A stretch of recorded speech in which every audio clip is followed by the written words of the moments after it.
नमस्कार. नगर परिषद निवडणुकीची रणधुमाळी सुरू आहे. प्रत्येक जण आपापल्या प्रचार यंत्रणेमध्ये गुंतलेला आहे. प्रचाराला जोर चढला आहे सध्या. आणि या प्रचाराच्या दरम्यान नगर परिषद प्रभाग क्रमांक 8 चे उमेदवार साहिल इसाक पठाण हे निवडणूक लढवत आहेत. सामाजिक कार्यकर्ते आणि सामाजिक कार्यात नेहमीच अग्रेसर असणारे हे व्यक्तिमत्व म्हणून प्रसिद्ध आहेत. राष्ट्रवादीने यावेळेला नवीन चेहऱ्यांना संधी दिली, त्यामुळे या निवडणुकीत साहिल पठाण हे पहिलीच निवडणूक लढवत आहेत. आपण त्यांच्या भेटीला आलो आहोत. बेस्ट टीव्ही आणि बेस्ट वार्ता परिवारातर्फे प्रथम मी त्यांचं अभिनंदन आणि आभार प्रकट करतो आणि स्वागत करतो. नमस्कार साहिलजी, सुरुवातीला आपण आपला परिचय द्यावा आणि या परिचयामध्ये तुमची जी काय कारकीर्द असेल त्याबद्दल थोडक्यात सांगा. नमस्कार, अस्सलाम वालेकुम. मी साहिल इसाक पठाण, प्रभाग क्रमांक 8 ब मध्ये राष्ट्रवादी काँग्रेसचा अधिकृत उमेदवार म्हणून निवडणुकीला समोर जात आहे. आमचा उद्दिष्ट विकासाचा आहे. आमच्या प्रभागात आमचा प्रभाग वरच्या प्रभागांपेक्षा कायम डेव्हलपमेंट पासून वंचित राहिलेला आहे. त्या इंटेन्शन घेऊन आम्ही या निवडणुकीत उतरलेलो आहे.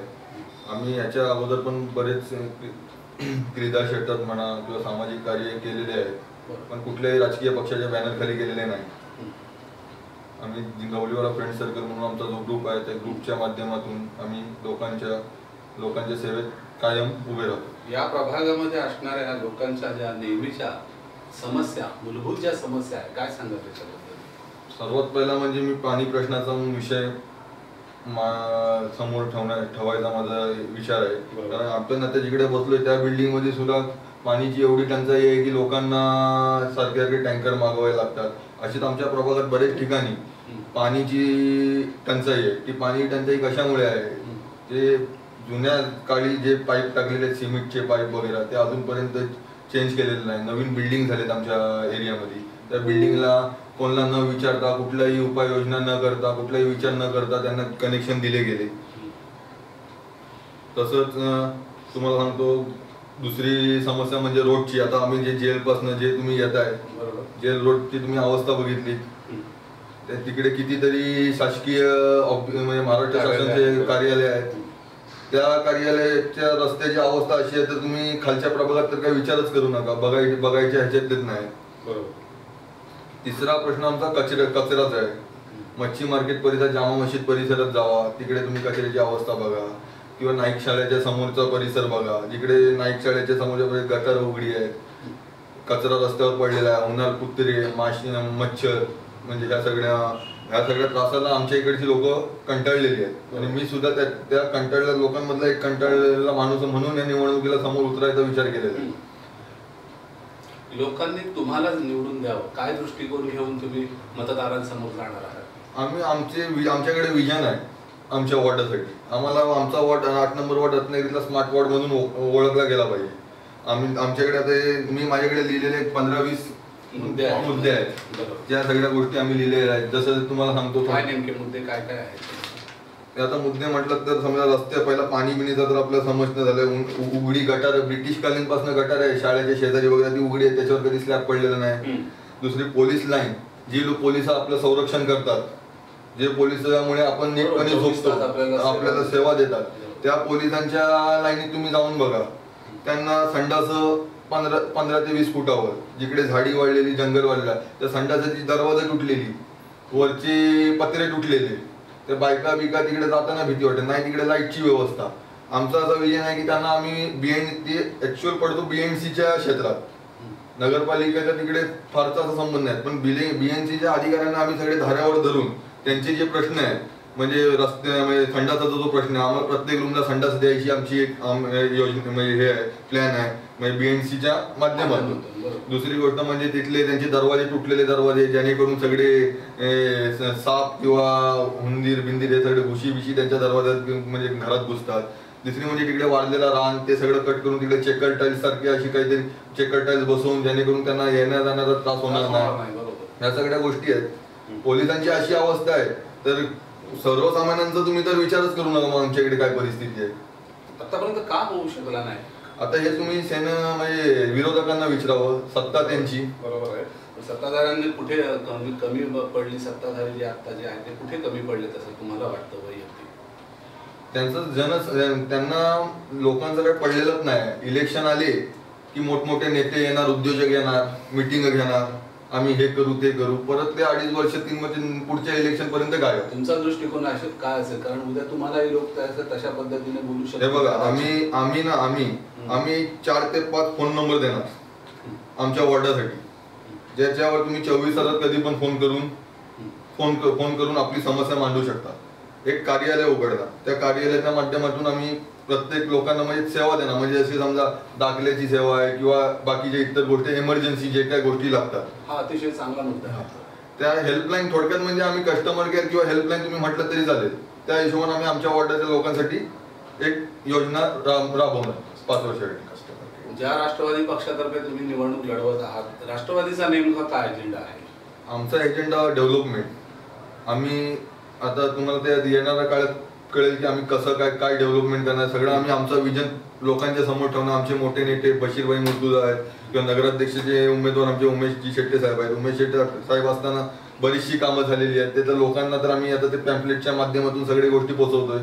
बशीरभाईंच्या नेतृत्वाखाली बशीरभाईंकडे पण एक चांगला विजन आहे, कारण ते स्वतः डेव्हलपमेंट आणि कन्स्ट्रक्शन मध्ये असल्यामुळे त्यांना माहित आहे की कुठे लोकांना कुठे काय म्हणजे कशा प्रकारे डेव्हलपमेंट आपल्याला हवंय.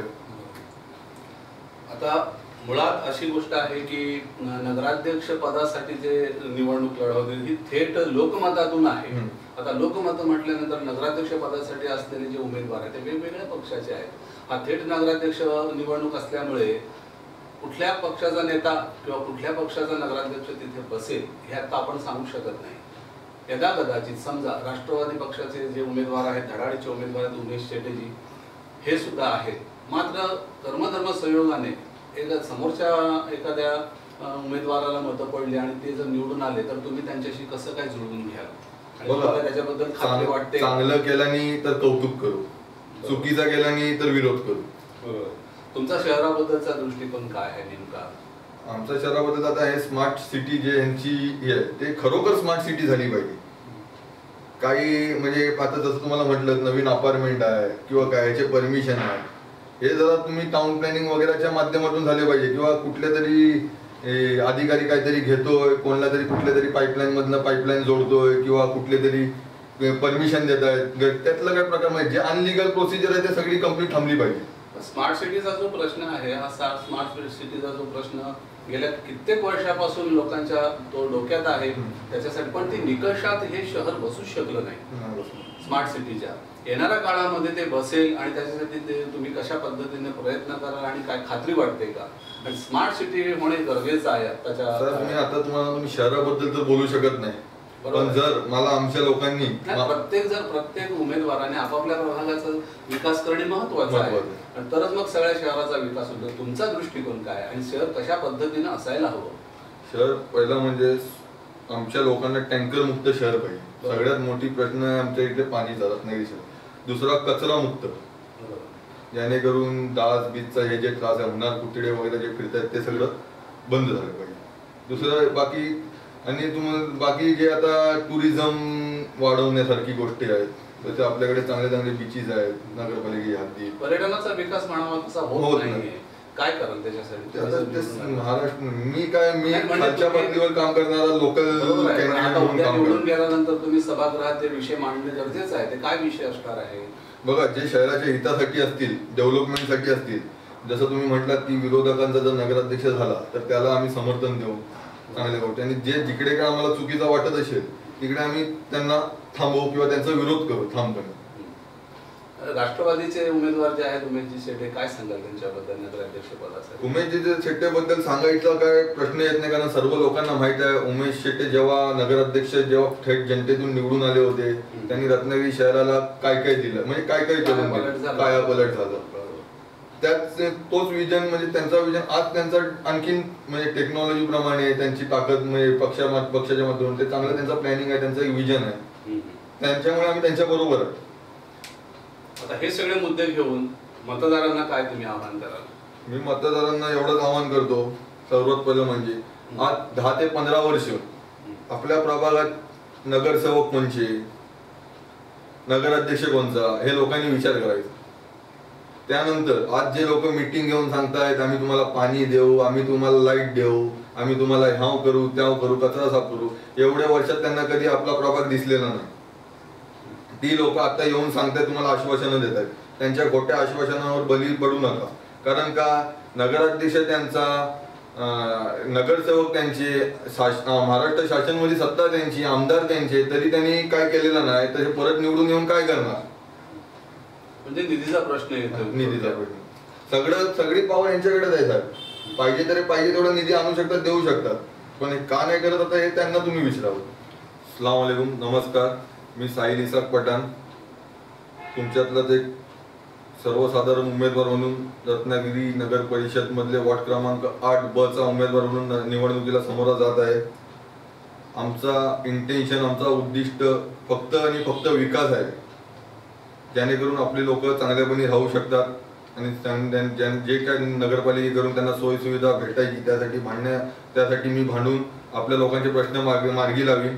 तुम्ही सर्वांनी मला एक संधी द्यावी अशी मी तुमच्या सर्वांची नम्र विनंती करतो. घडियाळ समोरचा बटन दाबून येणाऱ्या 27 नोव्हेंबरला होणाऱ्या निवडणुकीत आम्हाला तुम्ही बहुमताने विजय करून आम्हाला एक काम तुमच्यासाठी काम करायची संधी द्यावी. नमस्कार. तर हे होते प्रभाग क्रमांक 8B चे उमेदवार साहिल इसाक पठाण यांनी आपला दृष्टिकोन, आपल्या विकासाबाबतची जी काय संकल्पना होती ती आपल्यासमोर मांडलेली आहे. येणाऱ्या निवडणुकीमध्ये त्यांनी जे काय आपल्याला निवडणुकीनंतर किंवा निवडून आल्यानंतर जे विजन आहे ते सुद्धा स्पष्ट केलेलं आहे आणि निवडून येतील असं त्यांनी आपली खात्री व्यक्त केलेली आहे. त्यांना बेस्ट टीव्ही आणि बेस्ट वार्ता परिवाराच्या शुभेच्छा व्यक्त करत आपण इथे थांबतोय. नमस्कार. जय महाराष्ट्र.